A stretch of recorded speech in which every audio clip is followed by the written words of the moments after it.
Hello everyone. Today we are going to discuss about nucleus. Nucleus, this is the principal organelle of the cell. Why I am saying this? Because this is the main controlling center of the cell. Several processes are controlled by the nucleus. Why? Because this is the organelle which contains your genetic material, right? So all information are carried by your genetic material. So that's why nucleus is the controlling center or the controlling power of the cell. Right? Nucleus is discovered by the Robert Brown. He identified that nucleus is a double membrane bound organelle. Right?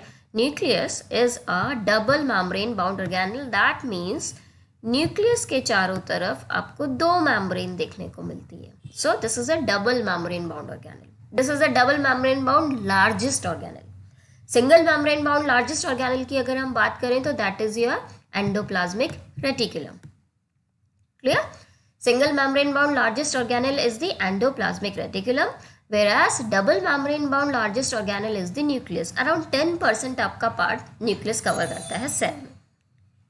अगर हम nucleus का shape देखें तो usually हमें nucleus spherical ही देखने को मिलेगा, but sometimes इसका शेप वेरिएबल हो सकता है. ऐसा नहीं कि हर सेल में आपको स्फेरिकल ही मिलेगा. कुछ सेल्स में इसका शेप आपको वेरी कर सकता है. ठीक है, स्लाइटली वेरी ये शेप इसका कर सकता है. और अगर हम इसके नंबर की बात करें तो मोस्टली जो न्यूक्लियस है वो आपको सेल में एक ही दिखाई देता है, बट कुछ ऐसे ऑर्गेनिजम्स भी हैं जिसमें मोर देन वन न्यूक्लियस मिलता है. फॉर एग्जाम्पल हम प्रोटिस्ट ऑलरेडी पढ़ चुके हैं.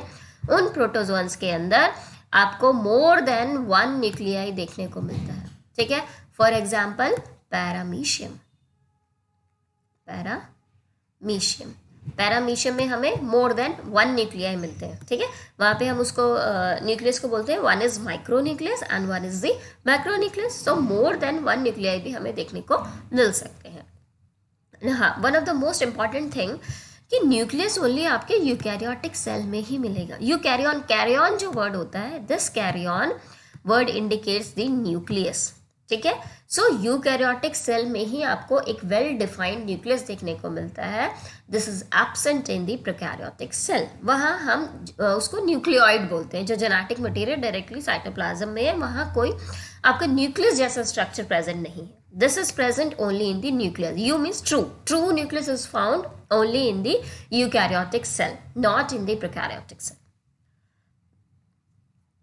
हाँ, कुछ एक्सेप्शंस हैं, जैसे कि हम पहले भी पढ़ चुके हैं डिफरेंट ऑर्गेनल्स के रिगार्डिंग. सेम यहाँ पर भी जो एरिथ्रोसाइट्स हैं, जो आपकी आरबीसीज हैं, मेच्योर आरबीसीज कहो या सीव सेल्स जो प्लांट्स में मिलती है हमें, वहाँ पर न्यूक्लियस एब्सेंट होता है. क्लियर? सो न्यूक्लियस वहाँ एब्सेंट है, तो that means this cell is dead और लिविंग. राइट? तो ये अगर न्यूक्लियस एब्सेंट है तो क्या सेल डेड हो जाएगी? नो. अगर सेल में न्यूक्लियस एब्सेंट है तो उसको रिप्रोडक्शन की कैपेसिटी उसमें नहीं होती है. ठीक है, that cell will not be able to reproduce itself. Right? But cell living होगी. एरिथ्रोसाइट हो या सीव सेल्स हो, दोनों ही लिविंग होंगी. इनका जो भी लाइफ साइकिल है, हो सकता है उनका लाइफ साइकिल स्मॉल हो, लेकिन वो खुद को रिप्रोड्यूस नहीं कर सकती है और वो सेल लिविंग होती है. ठीक है, so nucleus is the controlling centre of the cell because this nucleus controls several process. For example replication, transcription, translation, all these processes are controlled by your nucleus. Why? Because genetic material is present in the nucleus. अगर हम इसके structure की बात करें, सो nucleus के अंदर outer most आपको एक एनवलप दिखाई देता है जो न्यूक्लियस को सराउंड करके रखता है. This nuclear envelope is made up of the two layer. Right? This is the double membrane bound organelle. One is the outer membrane and one is your inner membrane. Right? Two membrane है, one is outer and one is the inner. Inner membrane is defined the nuclear boundary, whereas outer one, this outer membrane is in continuation. Suppose this is your nuclear membrane, so this nuclear membrane is in continuation with your endoplasmic reticulum. Right? ये endoplasmic reticulum से continuation में होती है। सो जो इसका lumen है, nuclear envelopes दोनों layers के बीच में जो ल्यूमेन है, इसे हम क्या बोलते हैं, पेरी न्यूक्लियर ल्यूमेन। जैसे माइटोकॉन्ड्रिया में हमने देखा था पेरी माइटोकॉन्ड्रियल स्पेस था, वैसे ही इस स्पेस को हम बोलते हैं perinuclear space, which is present in between the two membrane, outer and the inner membrane. अगर हम इस स्पेस की बात करें, सो this space is around 10 to 50 nanometer wide, right? This space is 10 to 50 nanometer wide. This space is in continuation with the endoplasmic reticulum lumen, right? Endoplasmic reticulum lumen से ही continuation में होता है। ये दोनों न्यूक्लियर मेम्ब्रेन कहीं कहीं पर एक दूसरे के साथ ऐसे फ्यूज होकर और न्यूक्लियर पोर का फॉर्मेशन करती हैं, ठीक है। न्यूक्लियर पोर्स यहाँ पे प्रेजेंट होते हैं, जो कि आप इस डायग्राम में भी देख सकते हैं। These are your nuclear pores, several nuclear pores are present on the nuclear envelope, ठीक है। इन न्यूक्लियर पोर का काम क्या होता है, या सेंटर में आपको कुछ प्रोटीन्स मिलती हैं, ठीक है। ये जो प्रोटीन्स एक कॉम्प्लेक्स का फॉर्मेशन करती हैं, जिसे हम बोलते हैं न्यूक्लियर पोर कॉम्प्लेक्स। शॉर्ट में हम उन्हें क्या देते हैं, NPC, nuclear pore complex. In nuclear pore complex का ये प्रोटीन्स मिलकर फॉर्मेशन करती हैं और एक बास्केट की जैसा स्ट्रक्चर यहाँ पे ये बनाती है, ठीक है। यहाँ मैं आपको दिखा देती हूँ, ये एक बास्केट जैसा स्ट्रक्चर एनपीसीज मिलकर बनाते हैं। तो इसका फंक्शन क्या होता है, इसका फंक्शन ये होता है, जब भी कोई आपका मॉलिक्यूल को ट्रांसपोर्ट होना है, एक्सपोर्ट होना है, उसके लिए वो इसी पैसेज को लेता है। इसी पैसेज के थ्रू कोई भी मटेरियल आपके सेल के अंदर, न्यूक्लियस के अंदर आता है या न्यूक्लियस से बाहर साइटोप्लाज्म में जाता है via this nuclear pore complex. I hope this is clear, ठीक है। मटेरियल्स का जो मूवमेंट होता है वो इन्हीं मेम्ब्रेन प्रोटीन्स के थ्रू पॉसिबल हो पाता है, ठीक है, आइदर इन द न्यूक्लियस और in the cytosol. I am sorry. Next, nuclear envelope के अंदर, ये जो न्यूक्लियर एनवेलप है, ये इसके अंदर के साइड में एक फ्लूइड फिल्ड होता है, ठीक है। ये जो फ्लूइड होता है इसको हम बोलते हैं न्यूक्लियोप्लाज्म, या फिर हम इसे न्यूक्लियर मैट्रिक्स भी बोल सकते हैं।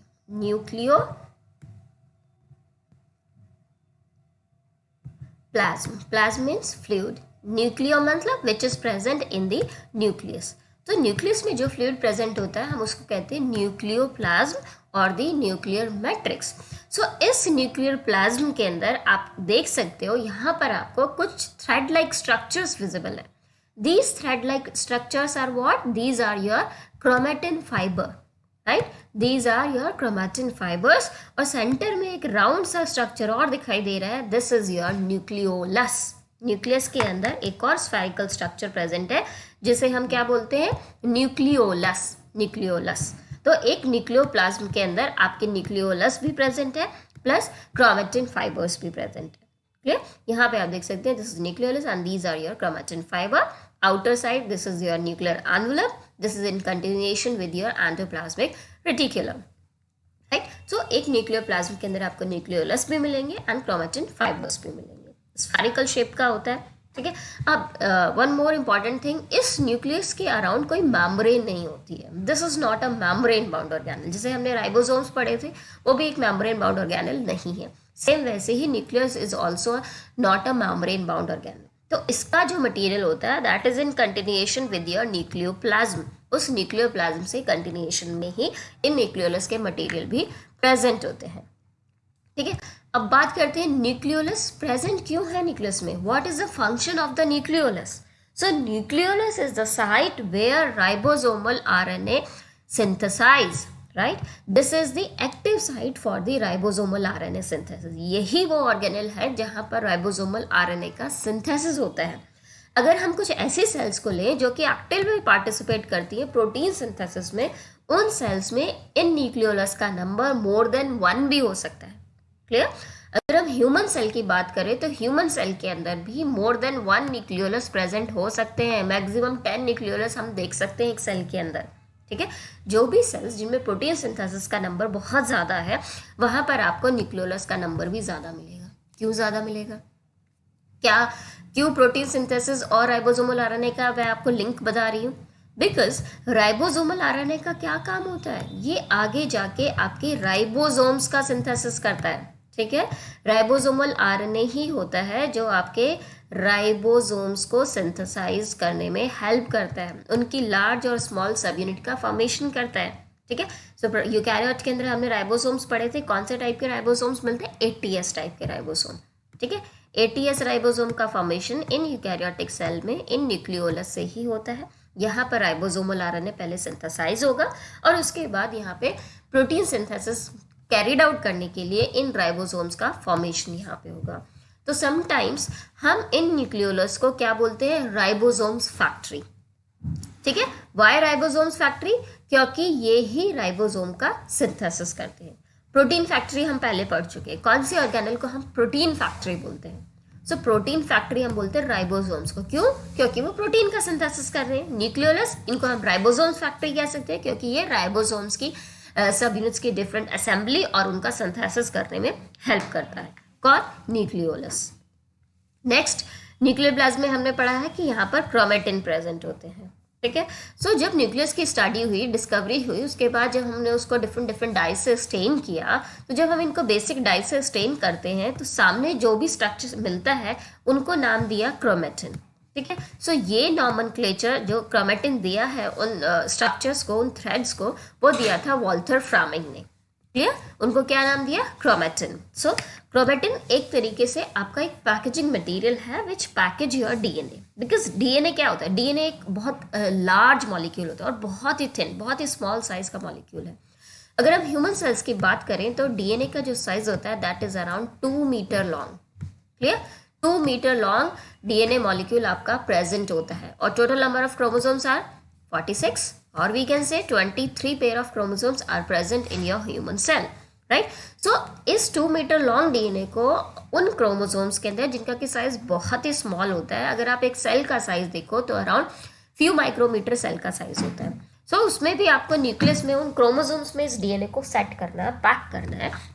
तो हाईली कंडेंस्ड फॉर्म कुछ होनी चाहिए, इसीलिए वहाँ पे जो क्रोमेटिन होता है वो आपके कंडेंसेशन में हेल्प करता है, डीएनए को कंडेंस करता है, उसे डैमेज से प्रोटेक्ट करने का काम करता है। ठीक है, क्यों क्रोमेटिन की जरूरत पड़ी?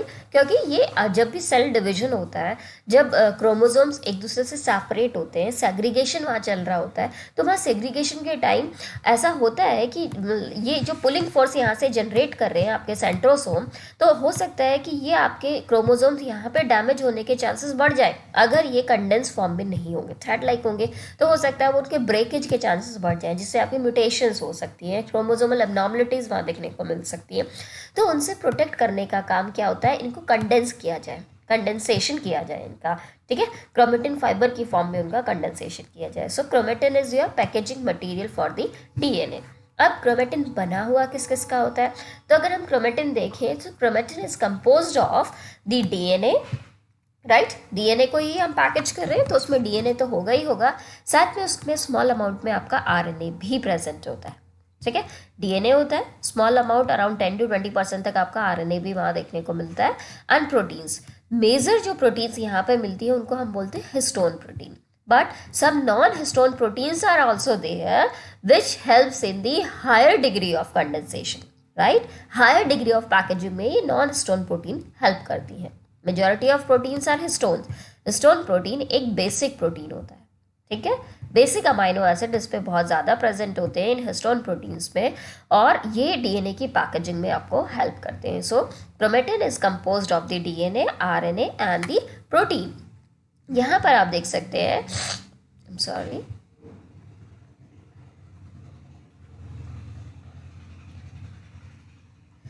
These are what? These are the packaging. ये हम ऑलरेडी जेनेटिक मटेरियल में हम पढ़ चुके हैं, जेनेटिक मटेरियल पैकेजिंग में आप देख चुके हैं। ये suppose this is your DNA, ठीक है, एक डबल हेलिकल स्ट्रक्चर यहाँ पे आपको दिखाई दे रहा है। तो ये जो डबल हेलिकल स्ट्रक्चर होती है, इसका फर्दर क्वाइलिंग हो, इसका फर्दर कंडेंसेशन हो, तो इसके लिए आपका कौन हेल्प करता है? Histone proteins. ठीक है, हिस्टोन प्रोटीन्स एक ऑक्टोमर का फॉर्मेशन करती है इस टाइप से, H1A, H2A, H2B, H3 and H4, इस सब का दो यूनिट्स इनकी प्रेजेंट होती है। तो एक ऑक्टामर, 8 सब यूनिट्स यहाँ पे होती है, एक ऑक्टामर का फॉर्मेशन करती है। ये जो ऑक्टामर है, इस ऑक्टामर के अराउंड आपका डीएनए ऐसे क्वाइल होता है। ये जो डीएनए का क्वाइलिंग है, दिस इज अराउंड 1.75 टन। ठीक है, डीएनए अराउंड 1.75 टर्न में कॉइल होता है around the histone octamer. This complex is known as your nucleosome. यहाँ पे मैंने लिखा हुआ this is your nucleosome. Clear. तो ये जो डीएनए जब इस हिस्टोन ऑक्टामर के अराउंड रैप होता है तो जो स्ट्रक्चर बनती है दैट इज योर न्यूक्लियोसोम. ठीक है. एक डिग्री ऑफ पैकेजिंग होगी. अगर हम न्यूक्लियोसोम का डायमीटर देखें so this is around 11 nanometre. ये आपका 11 नैनोमीटर वाइड न्यूक्लियोसोम आपका प्रेजेंट होता है. इसके अंदर अराउंड आपके 146 न्यूक्लियोटाइड यहाँ पर आपको मिलते हैं. Turn is around 1.75. 11 nanometre wide ये न्यूक्लियोसोम होता है. अब फर्दर इसका कंडेंसेशन होगा. तो फर्दर कंडेंसेशन में क्या होगा, ये जो न्यूक्लियोसोम्स फॉर्म हुए हैं ये फर्दर आपस में इनका कॉइलिंग होगा. ठीक है. यहाँ पे हम देख सकते हैं इनकी कॉइलिंग हो गई और इनकी कॉइलिंग से आपको एक थ्रेड लाइक स्ट्रक्चर विजिबल होगा. This thread like structure is your chromatin fibre. Right. This is your chromatin fibre, या हम इसको सोलेनॉइड भी बोलते हैं. तो इस स्ट्रक्चर के अंदर अगर हम इसका डायमीटर देखें तो this is around 30 nanometre. Right. 30 nanometre का आपका क्रोमेटिन फाइबर का डायमीटर होता है या सोलेनॉइड का डायमीटर होता है. तो फर्दर इसका कंडेंसेशन हो गया. राइट. और इसका और भी कंडेंसेशन इसका आगे होता है अराउंड 300 नैनोमीटर. फिर आपके नॉन हिस्टोन प्रोटीन्स और आके इनसे ज्वाइन हो जाती है. 700 नैनोमीटर तक इनका डायमीटर हो जाता है. और फाइनल कंडेंसेशन के बाद आपको क्रोमोसोम कुछ इस तरीके का दिखाई देता है. राइट. जब हम सेल डिवीजन की स्टडी करते हैं आपने देखा होगा अनियन रूट टिप की हम स्लाइड बनाते हैं. उस अनियन रूट टिप के अंदर हम डिफरेंट स्टेजेस की स्टडी करते हैं. तो मोस्टली हमें क्रोमोसोम का ऐसा सुंदर सा स्ट्रक्चर दिखाई देता है जो कि बहुत ही क्लियरली विजिबल होता है. राइट. ये जो स्ट्रक्चर है क्रोमोसोम्स का ये हम उन अनियन रूट टिप के सेल्स में बहुत अच्छे से देखते हैं. क्यों? क्योंकि उस टाइम पे डिवीजन हो रहा होता है, क्रोमोसोम का सेग्रीगेशन हो रहा है. राइट. तो इसीलिए वहाँ कंडेंसेशन होना बहुत ज़रूरी है. तो ये सारा प्रोसेस होता है जिसके थ्रू आपका डीएनए मॉलिक्यूल को कंडेंस किया जाता है सो दैट ये डैमेज ना हो during the division. Right. So this is the main important function of your chromatin fibre. अगर हम क्रोमेटिन देखें so these chromatin are of two types. One is your euchromatin and one is your heterochromatin. Right. तो euchromatin होता है this is less condensed. ठीक है. Less condense. अभी जो मैंने आपका कंडेंसेशन का प्रोसेस समझाया है तो अगर हम इसमें यूक्रोमेटिन देखें तो comparison to the heterochromatin euchromatin is a less condense form of chromatin, whereas heterochromatin is highly condensed form. Because it is a less condense तो जब भी हम इन्हें स्टेन करते हैं डिफरेंट डाइज से तो ये बहुत ही लाइट स्टेन लेता है. जबकि जो हेट्रोक्रोमेटिन होते हैं ये डार्कली स्टेन्ड रीजन आपको बहुत क्लियरली विजिबल होते हैं. ये आपके लाइटली स्टेन्ड होंगे या आपके डार्कली स्टेन्ड रीजन होंगे. Because it is a less condense form that's why this region is transcriptionally active. Transcriptionally active का मतलब होता है यहाँ पर जीन होते हैं वो स्विच ऑन है जीन, मतलब वो ट्रांसक्रिप्शन का प्रोसेस इजीली परफॉर्म कर सकते हैं. What is transcription? Formation of messenger RNA from the DNA is your transcription. तो ये जो प्रोसेस है ये प्रोसेस इन यूक्रोमेटिन्स में आपको देखने को मिलता है. This is the transcription. So euchromatin genes are transcriptionally active genes. Right. Whereas heterochromatin वाला जो रीजन होते हैं वहाँ पर जीन्स ट्रांसक्रिप्शनली एक्टिव होते हैं. ठीक है. मेजॉरिटी ऑफ जीन्स आपके ट्रांसक्रिप्शनली इनएक्टिव होते हैं. बहुत small number of genes are there which are less active. Right. बहुत थोड़ा उनमें एक्टिवेशन होगा, बहुत स्मॉल अमाउंट ऑफ जो भी ट्रांसक्रिप्शन होना है वो वहाँ से होता है, but majority of genes are transcriptionally inactive gene. Cell के अंदर अगर न्यूक्लियस में अगर हम देखें तो मेजॉरिटी ऑफ जो genetic material that is your euchromatin, but small amount में आपका ये हेट्रोक्रोमेटिन प्रेजेंट होता है जो कि प्रेजेंट होता है आपके सेंट्रोमियर्स पे और टीलोमियर्स पे. ठीक है. अभी हम क्रोमोसोम्स के स्ट्रक्चर देखेंगे तो आपको पता चलेगा what is centromere and what is telomere. But अभी आप याद रख लीजिए heterochromatin is present near the centromere and on the telomeres. यह आप देख सकते हैं. ठीक है. ये जो लेस कंडेंस फॉर्म है, कंडेंसेशन हो रहा है बट कंडेंसेशन बहुत कम हुआ है. लेस कंडेंस्ड एरिया जो है वो आपका यूक्रोमेटिन का एरिया, जहाँ पे फर्दर बहुत ज़्यादा कॉइलिंग हो गई है, बहुत फोल्डिंग वहाँ पे हो गई है, सेवरल टर्न्स आर देयर. तो ये जो हायर डिग्री ऑफ पैकेजिंग है वहाँ पर आपका क्या होता है वो हेट्रोक्रोमेटिन रीजन होता है. जहाँ पर लेस कंडेंसेशन है वो आपका यूक्रोमेटिन रीजन है। अगर हम एक न्यूक्लियस के अंदर देखें तो आपको कुछ इस तरीके से दिखाई देगा। जो हेट्रोक्रोमेटिन वाला रीजन है वो आपको न्यूक्लियर एनवेलप के पास दिखाई देगा। ये जो न्यूक्लियर एनवेलप के पास आपको डार्क रीजन दिखाई दे रहा है, this is your heterochromatin region. ठीक है, सेंटर में जो लाइट ग्रे कलर का रीजन है, this is your euchromatin region. ठीक है, क्रोमोसोम में अगर हम देखें तो इस तरीके से दिखाते हैं। सेंटर में ये आपका सेंट्रोमियर है, तो इस सेंट्रोमियर के आसपास वाला जो रीजन होता है, this is highly repetitive region, right. So this is your heterochromatin region, highly condense यहाँ पे आपको डीएनए मिलता है। So this is your heterochromatin region. Plus ये जो आपका टिप वाला पोर्शन है, इनको हम बोलते हैं टीलोमियर्स। टिप एंड वाला जो रीजन है, दीज आर योर टीलोमियर्स। तो ये जो टीलोमियर्स है, इनका काम क्या होता है, डीएनए को या क्रोमोसोम्स को डैमेज से प्रोटेक्ट करने का काम होता है। ठीक है, उनको प्रोटेक्शन प्रोवाइड करते हैं। तो यहाँ टीलोमेरिक एंड के ऊपर जो रीजन है वो भी आपका हेट्रोक्रोमेटिन वाला है। एक सेंट्रोमियर के पास वाला रीजन और टीलोमियर्स पर जो रीजन है वो आपका हेट्रोक्रोमेटिन रीजन है। रेस्ट जो आपको ये डार्क ऑरेंज कलर का दिखाई दे रहा है, this is your euchromatin, this is your euchromatin. अब बात करते हैं हम क्रोमोसोम्स की। ठीक है, हाईली कंडेंस जो स्ट्रक्चर है वो आपको क्रोमोसोम्स दिखाई देती है। अगर इंटरफेस न्यूक्लियाई हम देखें तो वहाँ पर आपको इस तरीके से ये थ्रेड, क्रोमेटिन थ्रेड ही विजिबल होते हैं। यहाँ पर आपको क्रोमोसोम्स जैसा कोई स्ट्रक्चर दिखाई नहीं देगा। बट लेटर ऑन जब हम मेटाफेज में हम जाते हैं तो वहाँ पर आपको बहुत क्लियर अच्छी तरीके से उन क्रोमोसोम्स का कंडेंसेशन हो चुका होता है, तो बहुत क्लियर आपको क्रोमोसोम दिखाई देगा। वो क्रोमोसोम्स आपको कुछ इस तरीके से दिखाई देते हैं। कैसे, यहाँ पे सेंटर में आपका एक सेंट्रोमियर है और आपको दो क्रोमेटिड्स यहाँ पे बहुत क्लियरली विजिबल होते हैं। ठीक है, suppose this is your centromere, so this is your one chromatid and this is your second chromatid. बहुत क्लियरली आपको ये these chromatids are your sister chromatids. ठीक है, तो मेटाफेज में ये स्ट्रक्चर आपको बहुत क्लियरली दिखाई देती है। टू सिस्टर क्रोमेटिड्स आपको विजिबल होंगे। Centre is your centromere region, this is one arm, this is other arm of your chromosome, right। अब यहाँ पे इस सेंट्रोमियर के ये साइड्स में कुछ प्रोटीन्स प्रेजेंट होते हैं, डिस्क शेप में प्रेजेंट होते हैं। इन्हीं प्रोटीन्स को हम क्या बोलते हैं, काइनेटोकोर। ये प्रोटीन्स आपके काइनेटोकोर का फॉर्मेशन करते हैं। What is the function of this kinetochore? Kinetochore का काम क्या होता है, यहाँ पे जो आपका सेंट्रियोल या सेंट्रोसोम्स प्रेजेंट है, because I told you earlier in my previous video जहाँ पे मैंने आपको सेंट्रोसोम और सेंट्रियोल्स के फंक्शन पढ़ाए थे, तो वहाँ आपको बताया था this is what, this is the MTOC, this is the microtubule organising centre, जो कि माइक्रोट्यूब्यूल्स का फॉर्मेशन करता है, जो फर्दर आपके स्पिंडल फाइबर्स का फॉर्मेशन करेंगे। तो यहाँ से ये जो माइक्रोट्यूब्यूल्स निकल रही हैं, ये जाके इन काइनेटोकोर से जाके अटैच हो जाती हैं। इन ट्यूब्यूल्स को हम बोलेंगे काइनेटोकोर माइक्रोट्यूब्यूल्स। तो इनका काम क्या होता है, इन काइनेटोकोर से अटैच होना, ताकि जब एनाफेज के अंदर क्रोमोसोम्स का सेग्रीगेशन होता है तो उस टाइम में इनको इनकी हेल्प से पुल कर लिया जाए। Is it clear?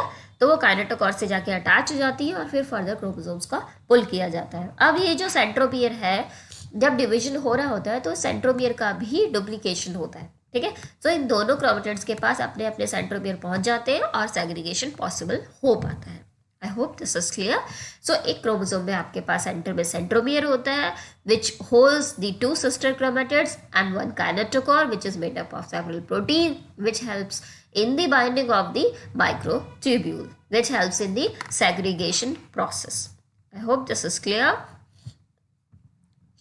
Next हम पढ़ते हैं a different type of chromosome.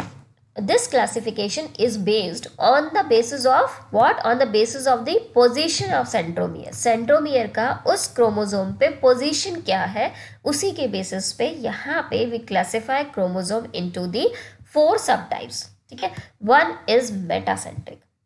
Meta means middle, M से आप याद रखेंगे इसे, मेटा मीन्स मिडल। तो यहाँ पे जो सेंट्रोमियर है एग्जैक्टली ये आपको मिडल में दिखाई देगा। ठीक है, सो मिडल में होने की वजह से आपको 2 आर्म्स मिलेंगी, one is P arm and one is your Q arm. ठीक, सो दोनों आर्म्स का साइज एकदम इक्वल होगा, राइट।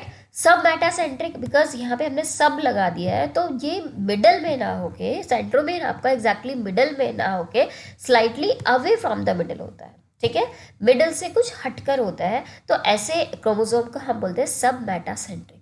तो अब मिडल में नहीं है क्रोमोसोम, मिडल से थोड़ा साइड में है, तो इसलिए अब यहाँ पर क्रोमोसोम की एक आर्म तो शॉर्ट आर्म हो जाएगी और एक आपकी लॉन्ग आर्म हो जाएगी। ठीक है, एक क्रोमोसोम की शॉर्ट आर्म है और एक आपकी लॉन्ग आर्म है, दो आर्म्स बन गई, short and the long arms. Next आता है एक्रोसेंट्रिक क्रोमोसोम। एक्रोसेंट्रिक, एक्रो मतलब हम ए जहाँ पर भी लगता है हम उसको एब्सेंट से मानते हैं, तो यहाँ हम इसको एब्सेंट नहीं करेंगे।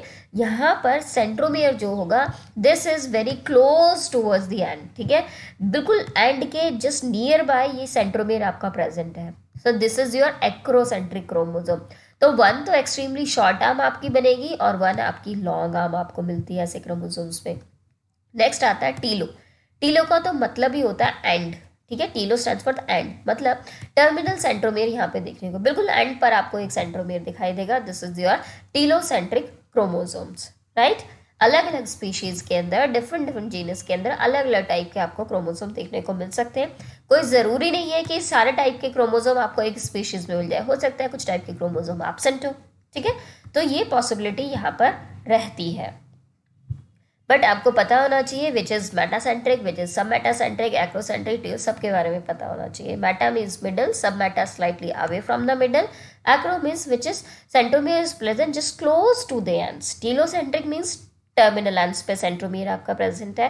तो यहाँ पर मैं एक चीज़ और बता दूँ, क्रोमोसोम्स में ये जो सेंट्रोमियर वाला रीजन होता है इसे हम बोलते हैं primary constriction, right. This is your primary constriction. ठीक है, apart from this primary constriction several other constrictions are also there, right. So this is your secondary constriction जो कि आपको एंड के पास दिखाई दे रहा है। ये जो सेकेंडरी कॉन्स्ट्रिक्शन है, ये सेकेंडरी कॉन्स्ट्रिक्शन इतना एंड पे होता है कि इसका जो रेस्ट क्रोमोसोम होता है वो आपको एक सैटेलाइट की फॉर्म में दिखाई देता है। ठीक है, तो ऐसे क्रोमोसोम्स को हम क्या बोलते हैं, satellite chromosomes, right. These are your satellite chromosome. So primary constriction का तो आपको पता चल गया कि सेंट्रोमियर है। सेंट्रोमियर आपका सेग्रीगेशन में हेल्प करता है, दोनों क्रोमेटिड्स को होल्ड करने का काम करता है, राइट। अब सेकेंडरी कॉन्स्ट्रिक्शन का क्या फंक्शन होता है, सेकेंडरी कॉन्स्ट्रिक्शंस के अंदर आपके NOR प्रेजेंस होते हैं, right. NOR, what are NOR? NOR are the nucleolar organising region, मतलब जो कि न्यूक्लियोलस का फॉर्मेशन में आपके हेल्प करते हैं। तो यहाँ पर जो DNA प्रेजेंट है, यहाँ पर जो जीन प्रेजेंट है वो आपके राइबोसोमल RNA का सिंथेसिस करते हैं, राइट। राइबोसोमल RNA का सिंथेसिस करते हैं, इसीलिए हम इस DNA को rDNA भी कहते हैं या राइबोसोमल DNA भी बोलते हैं। ठीक है, this is your rDNA or the ribosomal DNA, this is your nucleolar organising region, this is your secondary constriction. I hope this is clear. तो यही वो रीज़न होता है जो कि डिसाइड करता है एक सेकेंडरी कॉन्स्ट्रिक्शन के अंदर आपके पास एक से ज़्यादा भी NOR रीजन हो सकते हैं। ठीक है, तो ये जो सेकेंडरी कॉन्स्ट्रिक्शन है आपके न्यूक्लियोलाई का फॉर्मेशन में हेल्प करते हैं। प्लस अगर हम एक सेक्सुअली रिप्रोड्यूसिंग स्पीशीज़ देखें तो उसके अंदर जो क्रोमोसोम्स होते हैं, हम कुछ क्रोमोसोम्स को तो बोलते हैं these are autosomes and some are your sex chromosome.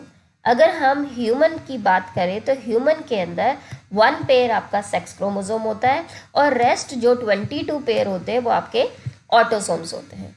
Sex chromosomes को हम एलोसोम्स भी बोलते हैं। Sex chromosomes are also known as allosomes. ठीक है, सो टोटल ह्यूमंस के अंदर 23 पेयर ऑफ क्रोमोसोम्स होते हैं। Out of those 23 chromosome 22 are autosomes and 1 is your sex chromosome. 1 pair of chromosome are sex chromosome. अगर वो फीमेल है तो वहाँ पर आपको XS मिलेगा, XX वाली कंडीशन मिलेगी। अगर वो मेल है तो वहाँ आपको XY देखने को मिलता है। Thank you so much guys.